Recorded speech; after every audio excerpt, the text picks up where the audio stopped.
ফ্লোরিডার অভিবাসন বিলে ভিটো দেওয়ার প্রতিশ্রুতি দিয়েছেন গভর্নর রন ডিসেন্টিস। রবিবার ফক্স নিউজের বিশেষ সাক্ষাৎকারে অভিবাসন বিল নিয়ে চিন্তাভাবনা এবং ওয়ান নেশন নিয়ে তার নিজস্ব প্রস্তাব নিয়ে আলাপকালে একথা জানান গভর্নর। সেই সাথে অবৈধ অভিবাসী বিতাড়নের বিষয়টি সহজীকরণ করা সহ কয়েকটি বিল উত্থাপনের কথাও জানান তিনি।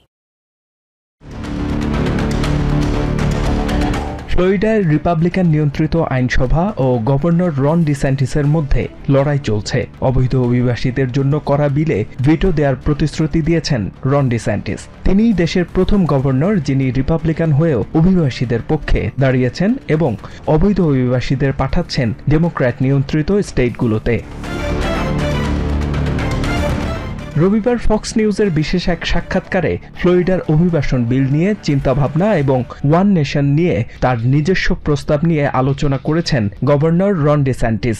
এ সময় গভর্নর জানান, অন্যান্য স্টেটের মতো ফ্লোরিডাতেও অবৈধ অভিবাসীদের বিতাড়নের জন্য নির্দেশ দেওয়া হয়েছে। আমেরিকার ইতিহাসে সবচেয়ে বড় অবৈধ অভিবাসী বিতাড়নের যে প্রতিজ্ঞা করেছেন প্রেসিডেন্ট ডোনাল্ড ট্রাম্প তা তিনি বাস্তবায়ন করবেনই, এমনটাই মনে করেন রন ডিসেন্টিস। তিনি আরো বলেন, শুধু ট্রাম্প নয়, রিপাবলিকান বহু সমর্থকও চান অবৈধ অভিবাসীদের বিতরণ করা হোক। সমর্থকদের দেখানোর জন্য হলেও ট্রাম্প প্রশাসন তা করবে বলেও মন্তব্য করেন গভর্নর। এছাড়াও তার দলের মধ্যে কেউ কেউ তাদের ব্যক্তিগত এজেন্ডা বাস্তবায়নের চেষ্টা করছেন বলেও ধারণা করছেন তিনি। এদিকে ফ্লোরিডার অভিবাসন বিলে ভিটো দেবেন বলে জানিয়েছেন গভর্নর। সেই সাথে অবৈধ অভিবাসী বিতরণের বিষয়টি সহজীকরণ করা সহ কয়েকটি বিল উত্থাপনের কথাও জানান তিনি।